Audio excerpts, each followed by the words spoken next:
We never had, in the time I've been there, any physically violent actions. We haven't had any students hitting someone else or hurting other people. And also because it's a really small school, everyone knows everyone else and everyone knows what everyone else is doing. So there's sort of not much that people don't know about.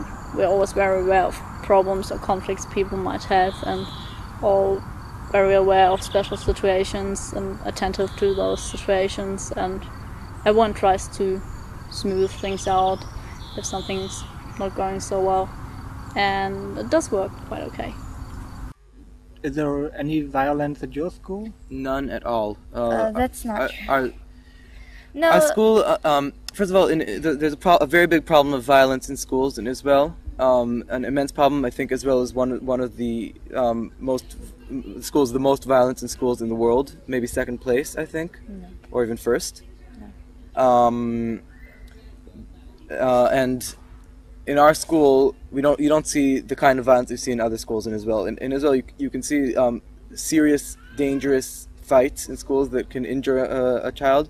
In our school, there is violence, but playful violence.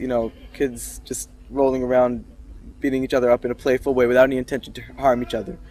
And there's complete intolerance for actual violence in order to harm other people. If a person comes and, punches someone, they could easily just get kicked out of the school for that one act. If it's just verbal, and people can be very angry, and we'll just let them be angry and yell at each other. Yeah. But the minute that somebody actually goes to commit violence against someone else in anger, then they get separated, and those are very, we take those complaints very seriously. We had about 3 boys that were 14 years old the first year that were very violent and aggressive and, cursed at people and hit people. And one of them actually got kicked out, the school meeting told him, "You're expelled." And the other 2 were suspended for months and told that if they wanted to return, they'd have to present their case to the school meeting and convince the meeting to accept them back into the school, but they didn't come back. Whenever we suspend anyone, we have a conference with their parents and them, and we talk. Usually we try to make sure that the people that are on the conference are people who are sympathetic to the person. Yeah. They're not just there to emphasize the punishment.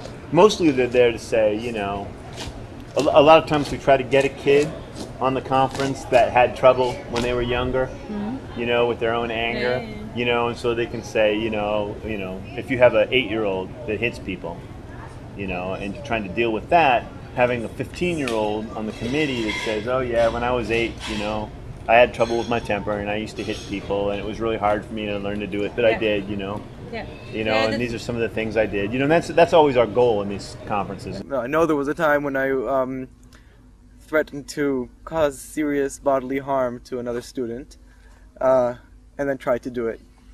I think that was the worst thing I ever did. I got suspended for 3 days for that. Everybody ever did. If there's a case where someone is hurt, when their feelings are hurt, there's a rule against it. You don't hurt other people's feelings.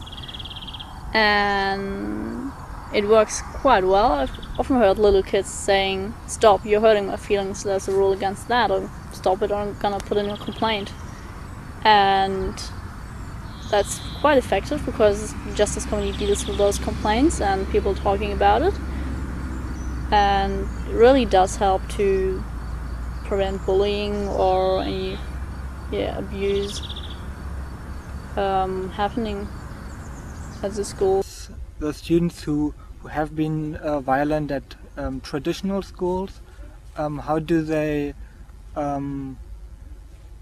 behave when they are new to your school? How do they maybe change their behavior?